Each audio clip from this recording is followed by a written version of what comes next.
The PlayStation Portal was announced in May and will be launching later this year. Opinions on it are mixed, to say the least. A lot of people think this is a glorified version of remote play, which has been known to be a spotty feature, while others think that it will be a worthwhile accessory at a decent price point. It's hard to say for sure until it's actually released, but let's go over the pros and cons a little bit so you can better decide if it's right for you.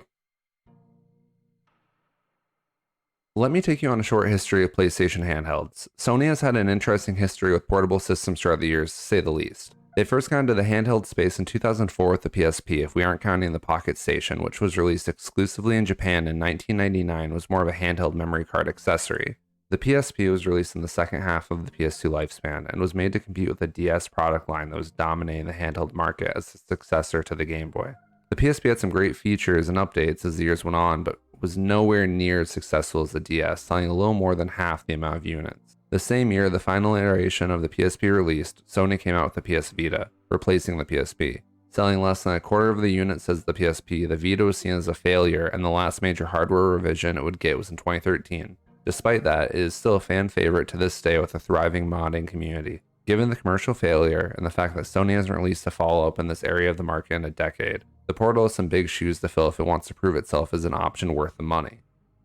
So how does the Portal stack up? For $200, the features it boasts are pretty standard in my opinion when it comes to portable consoles / accessories. It says on their product page that you can play any game from your PlayStation library that is compatible with it. We can assume that means any game that doesn't take advantage of PlayStation VR. It also says you can take advantage of the same features as a DualSense wireless controller, which makes sense considering the fact that the product is just a wireless controller split in half with a screen in the middle. Seems like a weak thing to promote considering that most people would take that as a given. But let's try and focus on the positives a little bit. One thing that does seem great is the screen. At 8 inches, the LCD screen is capable of displaying 60 FPS at 1080p, completely on par or outpacing the competition. However, that is if you are on a fast and stable network, which brings me to what I think is the biggest drawback for the Portal. The Portal has to be connected to a Wi-Fi network to be anything more than a $200 paperweight for your desk. You also need to already own a PS5 to stream from, essentially raising the price by $500 if you don't already own one. Sony recommends an internet speed of 15 megabytes for the optimal experience and at least 5 megabytes to use the device. Now it's hard to see how consistent those numbers are until people are actually putting it to the test, but it's all we have to go on for the moment. Bottom line, this means no playing anywhere where the connection is spotty or non-existent, which is a huge use case for something like this and a big missed opportunity in my books. Don't expect to take this on a road trip anytime soon.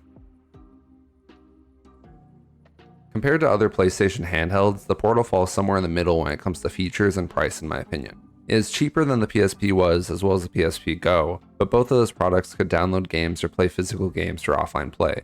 Granted, the storage space wasn't the best and the PSP used proprietary hardware, so it was a little more expensive, but it was still an option that made offline play possible. However, like I alluded to before, the Portal does have a much better screen size and resolution compared to most previous models. Comparing to the original PSP, which only had a 4.3-inch screen with a resolution of 480 by 272, and is leagues ahead of the PSP Go, which only had a 3.8-inch screen with the same resolution as the PSP. That may seem like a good trade-off when looking at what came before, but I think we have to consider that previous Sony handhelds came out a decade ago or longer. It would be a lot more fair to compare it to portable systems on the market today, since that's what the average consumer will be weighing their options again.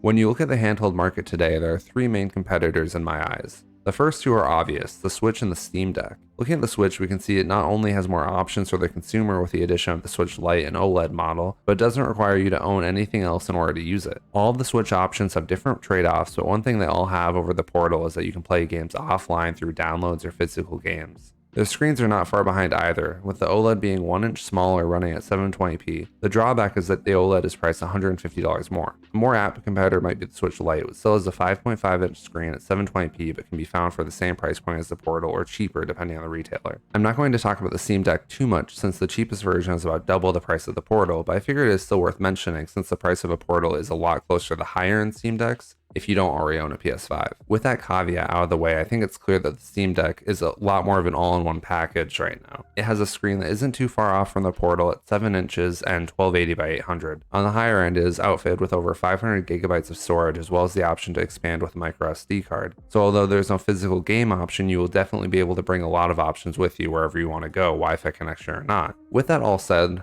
we are left to talk about the third main option for a handheld. The third isn't a competitor per se, but I do think it'll make people think twice before buying a Portal. This option is just using remote play on your phone with the PlayStation Backbone. The Backbone is an iPhone and Android compatible accessory that basically turns your phone into a PlayStation Portal with all the same basic functionality. It is even compatible with other libraries such as Steam Link, Xbox Cloud Gaming, and the games on your phone's App Store. And the best part is it is a full $100 cheaper than the Portal while still being officially licensed by PlayStation. Being an accessory for your phone, the Backbone might be one of the most portable options in the increasingly larger and clunkier handheld market. However, it is not without its drawbacks. Since it is still using PlayStation Remote Play and other cloud gaming options to run its games, it is still mostly held back by a Wi-Fi connection. But I have to be honest, that limitation is a lot easier to stomach when the price is so much lower than any other viable option available. Where it stands now, I see the PlayStation Portal as an unfortunate novelty accessory rather than something that I would actually want to spend my money on. Looking at all the other options, I think it would be a lot better off with anything else. But who knows where time might take the Portal. If we eventually get an offline model a year or two down the road, it would be a real competitor that could disrupt the handheld space for the better. But we'll have to wait and see what route Sony decides to take. But what do you think? Is the Portal something you are going to pick up later this year, or are you going to be watching from a distance for now?